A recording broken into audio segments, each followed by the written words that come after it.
pessoal, voltamos então com o Cemitério dos Vivos, agora o finalzinho do primeiro capítulo, que são os desdobramentos da relação Ifigênia e Mascarenhas. Dá uma olhada. Havia quase 2 anos que eu comia na pensão da viúva Dias, quando ela caiu doente. Durante alguns dias ainda, a moça, sua filha, fazendo todos os sacrifícios, dirigiu a pensão. Mas, ao chegar ao fim do mês, avisou a todos nós que ia fechá-la. Não podia mais. A mãe exigia todos os cuidados e ela não podia atender as duas coisas ao mesmo tempo, a mãe e ao negócio. Tivéssemos paciência e desculpássemos. "Por que não vende?" perguntou alguém. "Não posso perder tempo em esperar que apareça alguém para comprar. Faremos um leilão de tudo. Eu, mamãe e Ana vamos morar nos subúrbios, onde talvez minha mãe melhore." Ana era uma crioula de meia-idade que chefiava a cozinha. Não era bem uma criada, era uma espécie de agregada desse tipo especial de negras e pretas criado pela escravatura, que seguem as famílias nos seus altos e baixos. São como parte integrante delas e morrem nelas. Muito bem, pessoal, então algumas observações, né?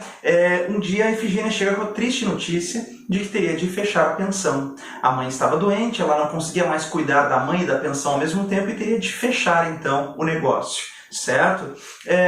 Bom, vender a pensão para alguém agora seria impossível, porque não dava tempo de esperar que aparecesse um comprador, então ela decidiu leiloar tudo, encerrar o negócio o mais rápido possível e com o dinheiro mudar-se para o subúrbio, onde iria cuidar da sua mãe. Interessante essa observação aqui sobre o subúrbio, né? O Lima Barreto é um grande cronista do subúrbio na literatura brasileira e ele não poderia deixar de fazer essa referência aqui, né, ao subúrbio, à paisagem suburbana, como a gente vai perceber agora no finalzinho desse primeiro capítulo, tá? Outra observação interessante também aqui, a referência ao fato de que junto com a Ifigênia e a sua mãe Clementina Dias, vai junto com elas também a negra Ana, certo?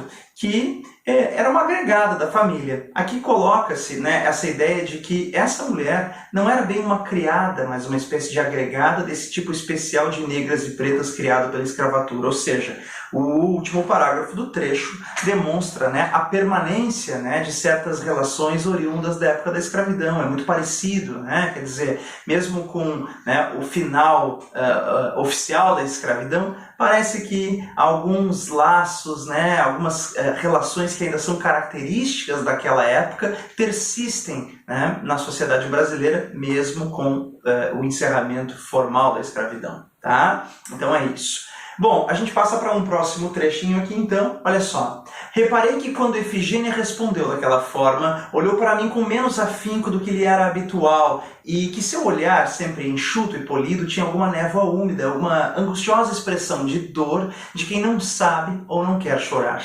Aquele pequeno drama doméstico, embora seja eu de natural bom, naquela ocasião não me feriu muito porque tinha ainda o coração dessecado por disparatadas ambições. Agora, porém, relembro censurando-me a mim mesmo por não ter sabido avaliar logo o tormento daquela pobre moça só no mundo a acompanhar a mãe que mal se movia no leito.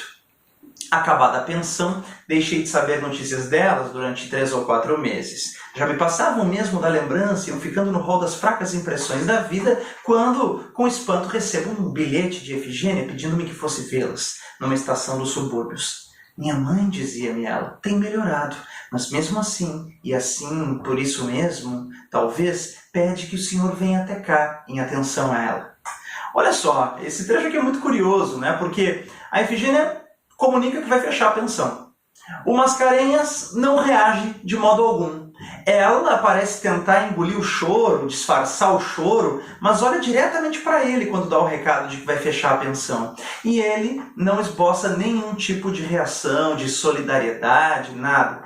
Claro que a tristeza dela é por fechar a pensão, mas talvez seja também pelo fato de que, se a pensão fecha, eles não vão mais conviver, né? Talvez ela estivesse ali dizendo, olha, a gente não vai se ver mais, né? Indiretamente, esse é o recado que os olhos da Ifigênia, né, tentam transmitir ao Mascarenhas. Só que ele não é por ser insensível, até ele diz ali, né, embora seja eu de natural bom, naquela ocasião aquilo não me abalou muito e tal, talvez porque eu estivesse preocupado com outras coisas, pensando em outras coisas e tal. Então, claro, o Mascarenhas é um cara distraído, um cara que, né, meio devagar, demora para perceber as coisas, ele não se liga, mas o fato é que a Efigênia estava claramente dizendo, nós não vamos mais nos encontrar, e talvez por isso o choro contido da moça, e o Mascarenhas não reage de maneira nenhuma, isso chega a ser patético, não é? Mas acontece que, passados ali então uns 3 ou 4 meses, de repente aparece um bilhete para o Mascarenhas, um bilhete da Efigênia dizendo, mamãe quer te ver. Ora, que coisa estranha, não é? Porque o Mascarenhas não tinha relações com a mãe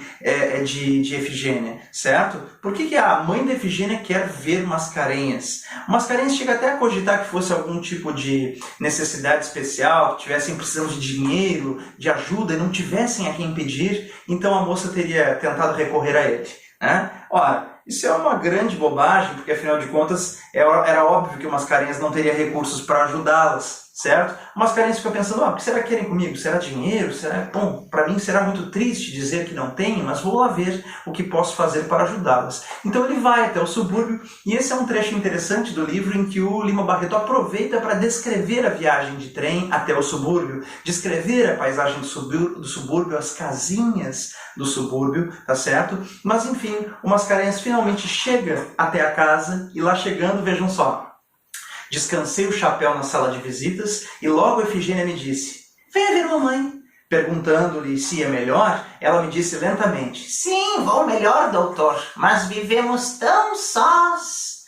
Nem tanto, dona Clementina, tem a companhia de sua filha, da Ana e do Nicolau, fez a moça. Que Nicolau? Perguntei eu. Aquele que carregava marmitas, explicou a velha senhora. Ele não para aqui, vai trabalhar. Bom, vejam só o trecho então, com a chegada do Mascarenhas à casa, a velha imediatamente dá uma indireta para ele, né? Eu perguntei se ela ia melhor e ela me disse lentamente, sim, vou melhor, doutor, mas vivemos tão sós. O que isso significa nas entrelinhas? A falta de um homem na casa, não é? E isso dentro daqueles valores patriarcais, machistas de uma sociedade de 100 anos atrás. A velha está dizendo, olha, vivemos sós, falta, né, um homem na casa. É esse o recado que está nas entrelinhas. Tá?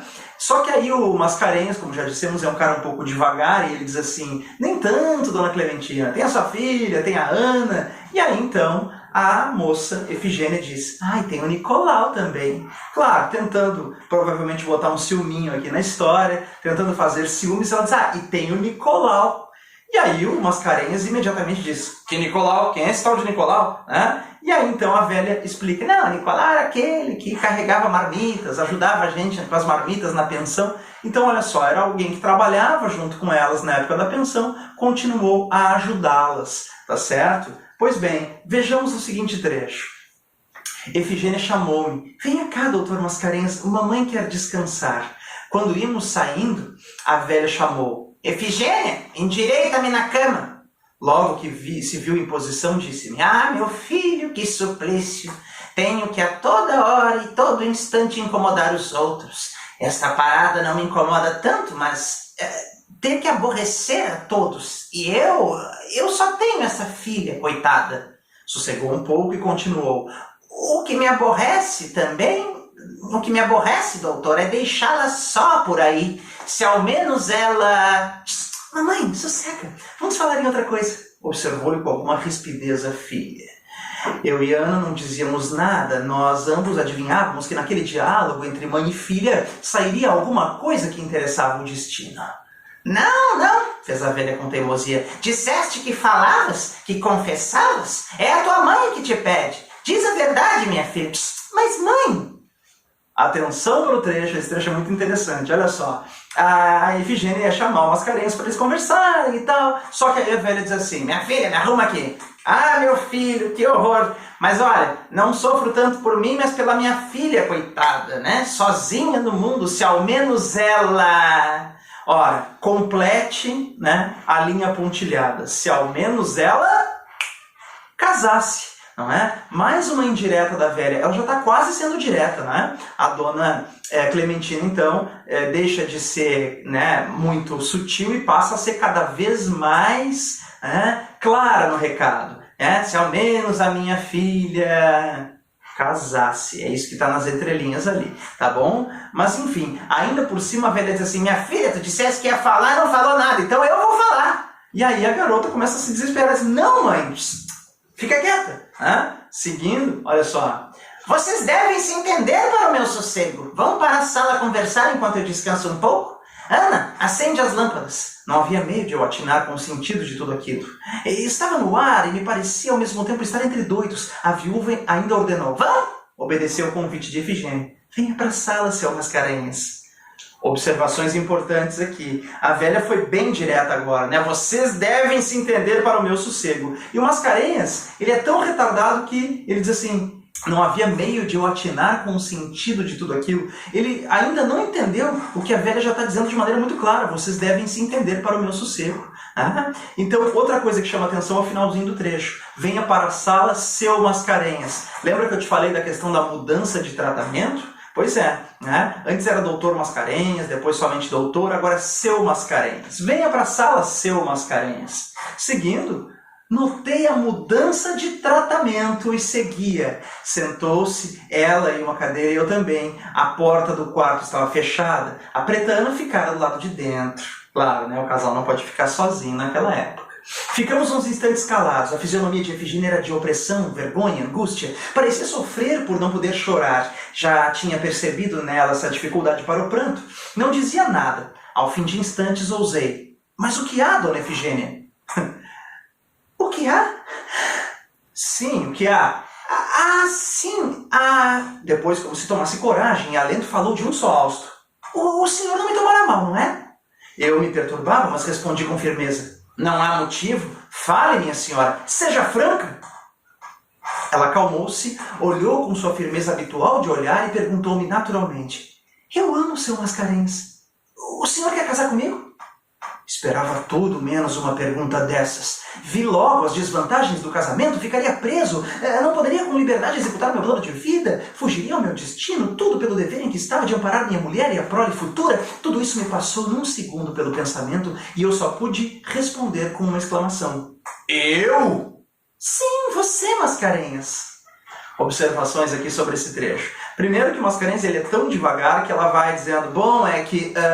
e ele não fala nada, ele não toma iniciativa nenhuma. Finalmente, então, ela reúne forças, toma coragem e toma iniciativa. É ela quem vai pedi-lo em casamento. Atenção, é sempre ela quem toma a iniciativa. Então, é ela quem pede o Mascarenhas em casamento. Eu amo o seu Mascarenhas, o senhor quer casar comigo? Então, isso é um inusitado pedido de casamento feito pela moça. Eu digo inusitado porque realmente, há 100 anos atrás, isso não era nada comum, certo? A iniciativa sempre, nesse sentido, caberia ao homem, não é? Dentro daquele código de valores de 100 anos atrás. Então aqui é ela quem toma a iniciativa de pedi-lo em casamento. Tá? Outra coisa que chama atenção é que o Mascarenhas parece muito centrado em si mesmo, né? Ele fica pensando, e os meus planos de vida, meu plano de fazer uma grande obra, de ser um intelectual, isso tudo vai por água abaixo agora que eu vou ter que sustentar uma família. Então, ele fica muito centrado em si mesmo. E ele só consegue responder assim, eu? E ela, sim, você, Mascarenhas. Interessante a mudança de tratamento, né? Porque a gente chegou finalmente a um você, Mascarenhas, né?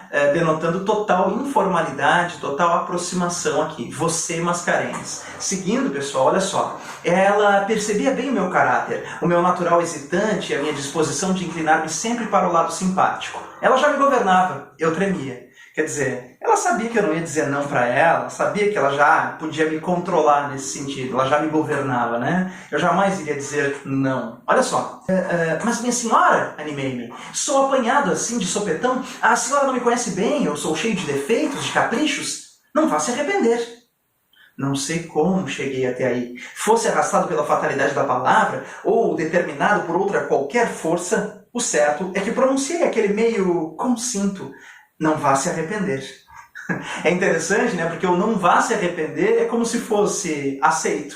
Né? Só que um aceito, um consinto, covarde, não é? Tipo, não vá se arrepender. Como se ele dissesse sim, mas a responsabilidade é toda sua. Você é quem quer assim. Né? Então esse é um modo de aceitar muito covarde, esse não vá se arrepender.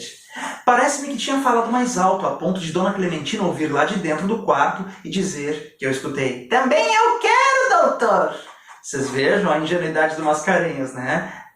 Não sei, será que eu falei alto? Porque parece que a velha escutou e disse: "Eu também, gostaria muito que vocês se casassem." Acontece que não deve ter sido por ele ter falado alto, mas porque a velha devia estar escutando tudo atrás da porta, né? Então a cena, ela não deixa de ter um certo aspecto cômico aqui, né? A velha está ouvindo tudo atrás da porta. "Também eu quero, doutor!" Havia me esquecido desta. Olhei mais firme para a filha. Não tinha mais o aspecto de angústia, vergonha e humilhação. Seus olhos não tinham mais aquela vontade incoercível de chorar. A sua fisionomia estava risonha, banhada de alegria. Acudindo à mãe, ela respondeu: "Ele aceita, mamãe."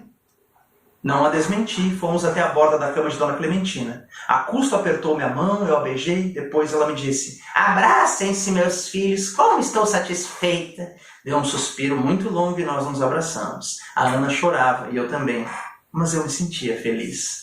Tão interessante aqui o final, né, do trecho. Eles afinal vão todos para a volta da cama da Dona Clementina. A Dona Clementina abençoa, né, a união do casal, enfim, e todos ali abraçados acabam chorando de emoção. E o próprio Mascarenhas, né, o choro é de emoção, porque ele diz, né, eu também chorava, mas me sentia feliz. Quer dizer, Mascarenhas não tem muita habilidade em entender seus próprios sentimentos, né? Mas afinal de contas ele gostava de Efigênia e acaba se sentindo feliz com a ideia do casamento. Perfeito? É assim que se encerra o primeiro capítulo, mas agora nós vamos ter uma mudança de assunto. O capítulo 2 passa a tratar já das questões do hospício, da internação, enfim. Então, podemos entender o primeiro capítulo todo como um grande flashback, né, que resgata a história de Efigênia e Mascarenhas, mas agora, a partir do próximo capítulo, a gente entra na dura realidade do hospício.